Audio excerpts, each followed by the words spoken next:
खुदाई वाहद रब ज़ुल-जलाल का करम, रहम और फजल तमाम मसीहियों के साथ हो।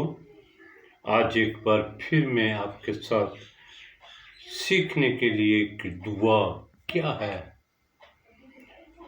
और इस को किस तरह से हम मांगते हैं, क्योंकि मैंने कबाख्तों के बारे में ज़िक्र किया कि बहुत से लोग इसको खुदा बाप, खुदा बेटे और रूहुल कुद्दस के नाम से भी मांगते हैं, लेकिन यीशु मसीह का इक़्तिबास और यीशु मसीह का जो फरमान है वो बड़ा खूबसूरत है।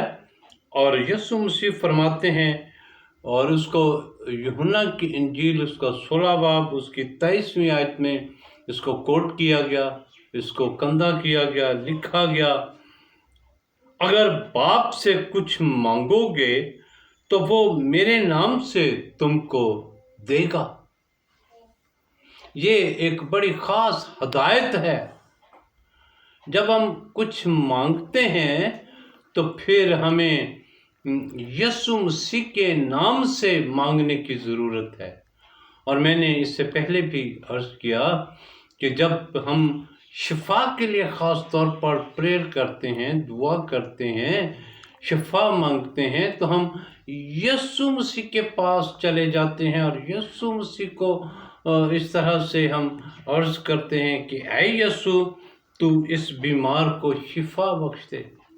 यही ख़ास लफ्ज़ है जिसके साथ मैं आपको ये सीखना चाहता हूँ कि भाई ये खुदा से हम मांगते हैं और यीशु मसीह के नाम से, उसने कहा मेरे नाम से बाप से मांगो। और जब हम ईमान के ज़िमरे में जाते हैं तो खुदा को हम बाप तस्लीम करते हैं, क्योंकि हम उस खून के तफैल जो यीशु मसीह ने खून सलीब पर बहाया, हम खुदा के लेपालिक बेटियां और बेटे बन गए। इसी ज़िमरे से हम खुदा को बाप कहते हैं। ये एक बड़ा सवाल है जिसको शायद मसीही आज तक इस पाकिस्तान में पूरे तौर से जो है वो सुना नहीं सके, या फिर ये कि समझ नहीं सके या समझा नहीं सके। लेकिन मैं इस बात को पूरे तौर से सीखने की कोशिश करता हूँ कि यीशु मसीह के खून के वसीले से हम उस खुदा के हुजूर, और जब हम ईमान रखते हैं कि हम यीशु मसीह के साथ उसकी मिरास के वारिस हैं, तो मिरास के वारिस जो हैं वो भाई ही हो सकते हैं। और अगर हम यीशु मसीह के भाई हैं तो फिर हमें याद रखना चाहिए कि हम आसमानी खुदा को बाप भी कह सकते हैं, क्योंकि यीशु मसीह ने मुतअद्दिद बार अपने बाप के लिए इक़्तिबास किया और फरमाया कि मैं ये सब कुछ जो कुछ करता हूँ अपने बाप के कहने पर करता हूँ। और वो आसमानी खुदा को बाप कहता था, इसीलिए हम भी आसमानी खुदा को बाप ही कहते हैं। और हम इस ख़ास बात को कभी नहीं भूल सकते कि यीशु मसीह ने कहा कि बाप से जो कुछ तुम मांगोगे मेरे नाम से मांगना।